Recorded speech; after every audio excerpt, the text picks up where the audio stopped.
അയ്യോ ദേ മീനുകളെല്ലാം കൂട്ടത്തോടെ ചത്തു പൊങ്ങി കിടക്കുന്നു. അതേന്നേ, ഒന്ന് രണ്ടെണ്ണം ഒന്നും അല്ല, ഒത്തിരി ഉണ്ട്. അതും നല്ല അത്യാവശ്യം വലിപ്പമുള്ളത് തന്നെ കേട്ടോ. ഇന്ന് സൺഡേ ആയിട്ട് നമ്മൾ രാവിലെ ബീച്ചിലൊക്കെ ഒന്ന് നടക്കാനായിട്ട് പോയിട്ടുണ്ടായിരുന്നേ.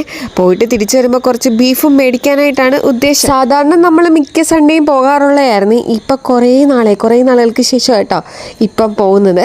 അങ്ങനെ നമ്മൾ ബീച്ചിൽ ഭയങ്കര വെയിലായിരുന്നു. അവിടെ നിന്ന് പിന്നെ തിരിച്ചു വരാൻ നേരത്ത് കുറച്ച് ബീഫും മേടിച്ച് അതുവഴി നമ്മൾ സാധാരണ നമ്മുടെ വീഡിയോ കാണുന്ന എല്ലാവർക്കും അറിയാൻ പറ്റും, നമ്മൾ ചൂണ്ടയിടാൻ പോകാറുള്ള ലേക്ക് കനോപ്പിലും കൂടെ ഒന്ന് പോകാമെന്ന് വിചാരിച്ച്. സംഗതി ചൂണ്ടയിടാനായിട്ടൊന്നും അല്ല കേട്ടോ, ചുമ്മാ ഒന്ന് ജസ്റ്റ് ഒന്ന് പോയി നോക്കാന്നേ.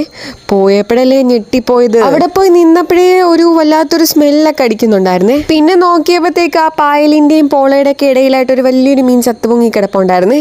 ആ ഒരെണ്ണം ഉള്ളെന്ന് വിചാരിച്ച് പിന്നെ അങ്ങ് നോക്കി വന്നപ്പോഴത്തേക്ക് ഒന്നൊന്നും അല്ല സംഗതി, കുറേ അധികം അങ്ങ് ചത്ത് കിടപ്പുണ്ടേ. നമ്മുടെ ഇവിടെ ഈ മീനെ പൂമീൻ എന്നാണ് കേട്ടോ അറിയപ്പെടാറുള്ളത്. ശരത്തേട്ടനാണെങ്കിൽ ഇത്രയധികം മീൻ എങ്ങനെ ഒരുമിച്ച് ചത്തുപൊങ്ങി എന്നുള്ള ആലോചനയിലാണ് കേട്ടോ. ഈ ചത്തു കിടക്കുന്ന മീനുകൾക്കൊക്കെ അത്യാവശ്യം നല്ല വലിപ്പമുണ്ട്. എന്താ ചത്തുപോയി എന്ന് ഞങ്ങൾക്ക് അറിയത്തില്ല കേട്ടോ.